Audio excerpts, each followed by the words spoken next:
Hi, welcome to Talking and Reading from Japan. I'm your host, Hidemi Woods.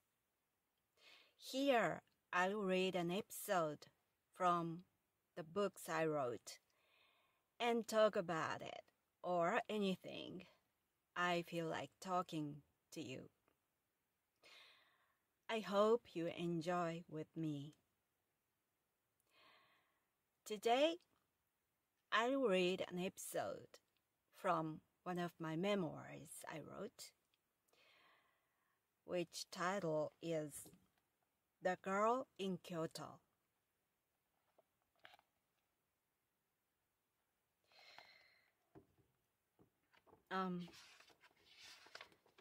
The Girl in Kyoto means me. I'm from Kyoto in Japan, and this is one of my experiences from my childhood. And today's episode is called My 18th. This is about the Japanese traditional card game my family used to play at home.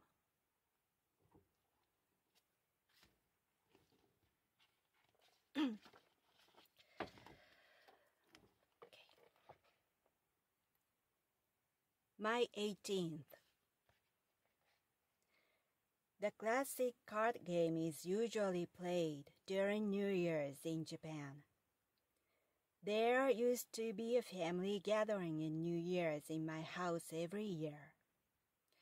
On one New Year gathering after I won the tournament of the card game at school, I suggested that we play it because I had become extremely good at it.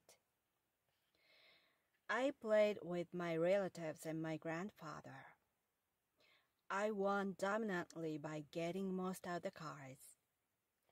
Then, my grandfather began to be angry with me, saying I was unfair. In 100 poems the cards hold, a player often has his or her favorite poem. It's considered that person's specialty, called my 18th in Japan. No player other than that person can take the card on which his or her favorite poem is written, even if the card is right in front of you. Other players concede it by letting the person pick the card on purpose. They say it's an unspoken rule of the game. I ignored it and just kept taking as many cards as I could, whether it was somebody's 18th or not, because to me, the game was a matter of memory and speed. With my grandfather, my relatives also began to complain. Although the game was one of very few things I was good at, nobody had played it with me ever since. That was today's episode. This is about the Japanese traditional card game. It's called 100人一首 in Japanese.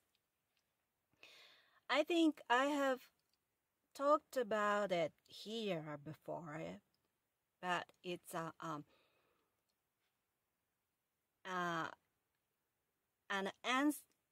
ensemble of 100 old poems by 100 different poets. It's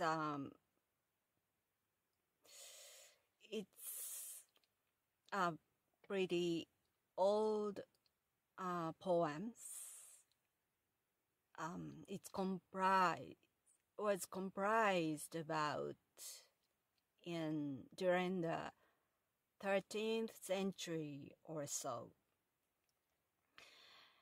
And those poems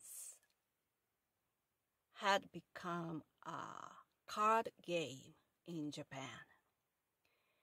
And 100 poems are written on each card. Only those poems are a long version of haiku. And the cards are the cards are 200 cards in total, because there are two different kinds of cards in one set. One kind, a part of 100 cards is for reading, and the other part is for taking. I mean picking. So the those 100 cards for picking are have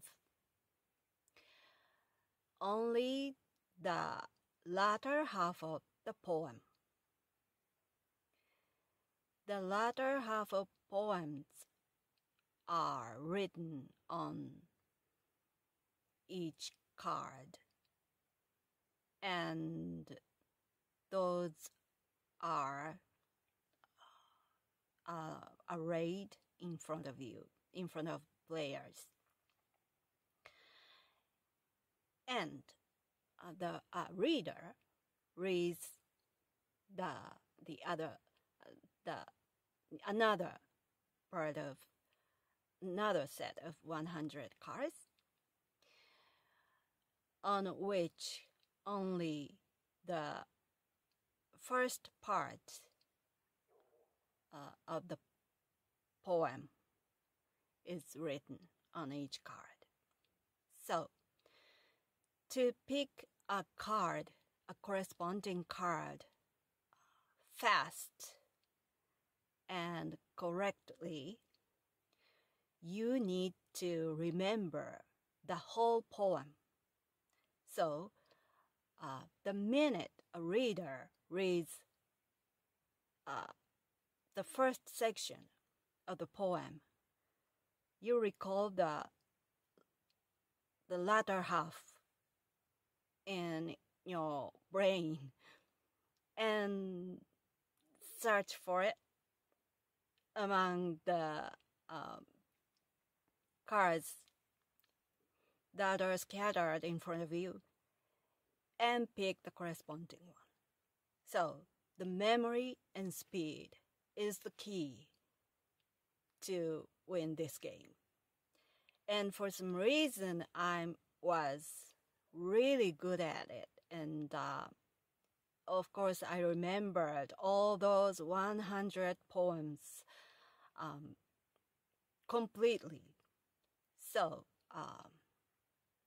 only a word of the first section of the poem was necessary for me to pick the latter half, because the first word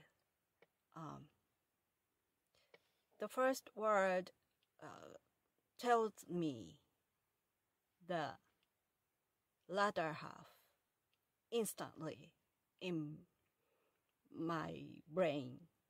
So I just needed to search for it and picked it. And there is I don't know everybody other people in Japan are doing that or not, but at least my family or my relatives who lived quite rural in a rural area in Japan had a specific unspoken rule for the game, which it's a kind of gentleman's agreement that someone's favorite should be considered, and even if you can be the place to pick it, you shouldn't pick it, because you should let other competitor to take it. Let other competitor take it, because it's her of his favorite, and it's called one's 18th. It's called ohako in Japanese. I forgot why it's called 18th, but there was a reason for being called 18th. Because anyway, it's a gentleman's agreement not to take someone's 18th, but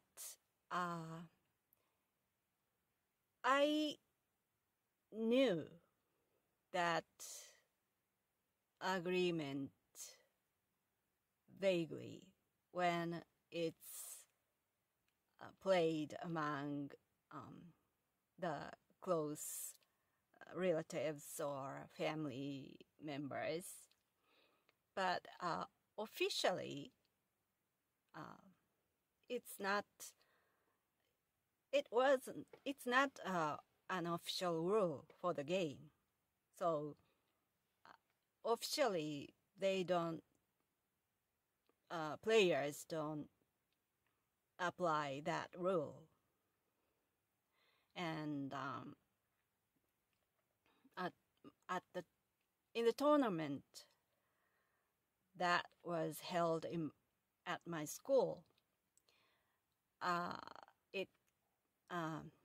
that rule didn't apply either. So I just players was able to pick as many as they could. And although I knew that very local, my family's specific rule not to take someone's 18th, I ignored it, because once I absorb in something, I was absorbed in something, or I got into it.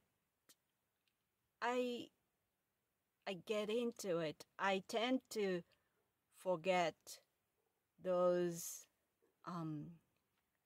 considerate rules or anything. I just tend to stick to what I am doing. So I forget I forget about anything other than my competing. So when I played with my relatives and my grandfather for the first time, I ignored that rule, and I just picked and picked and picked and showed how good I was. And people started complaining to me of ignoring their 18th. And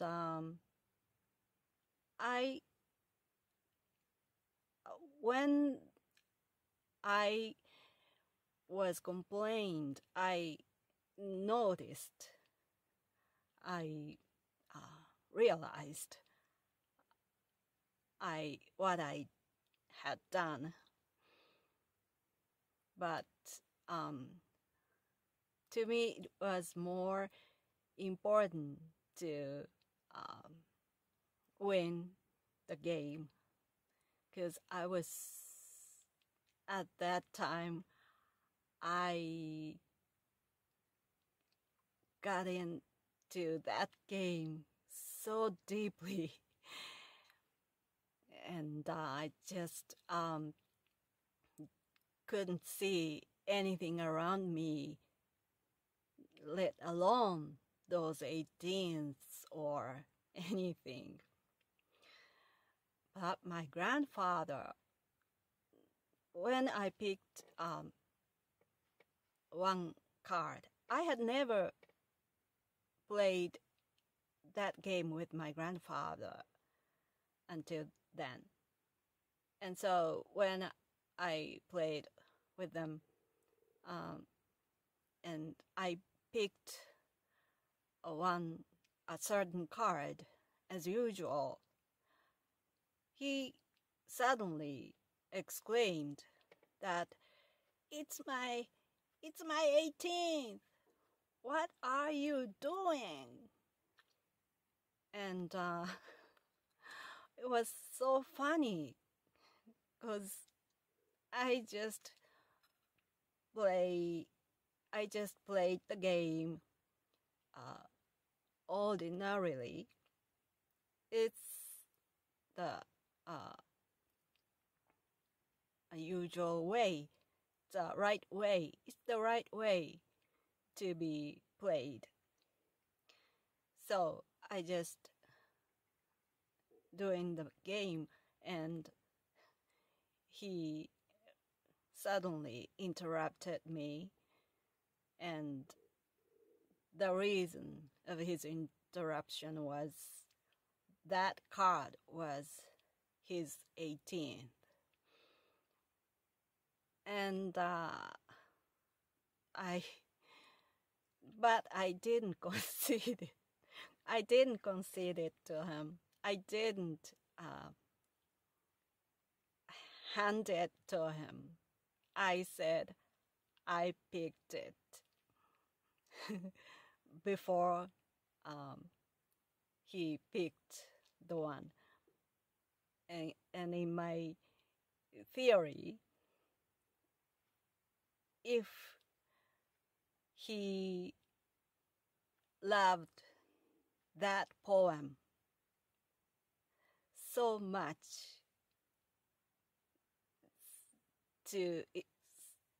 enough to make it his 18th, he should have picked much faster. He should have picked instantly. Why he was lost to me for that special card. So I just ignored completely his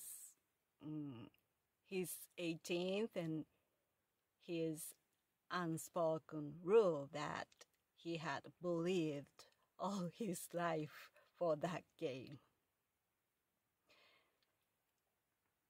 My grandfather had such an interesting character.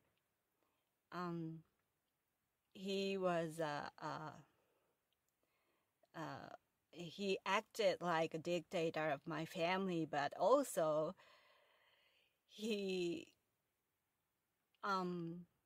many times he looked like a small child to me, because he to show his power or to his position, to show his position clearly to others, he acted in a funny way. His action got so childish and weird and strange and really funny. So I had too many uncomfortable and annoying and disturbing memories with him when I lived with him.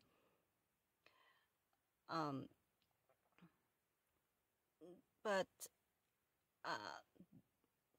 looking back, they were such funny memories of my childhood. All right, that's all for today. Thanks for listening. I'm Hidemi Woods. I hope you come back soon here and join me my reading of the episodes or of my childhood experiences. And if you are interested, you can visit my website, hidemiwoods.com, HIDEMI woods.com, where all the links are available to all books I wrote, all songs I wrote, and even merchandise I designed, and SNS and podcasts and blogs. So if you're interested in other materials of mine, please feel free to visit there. Well, thanks again. Until next time, take care and be well.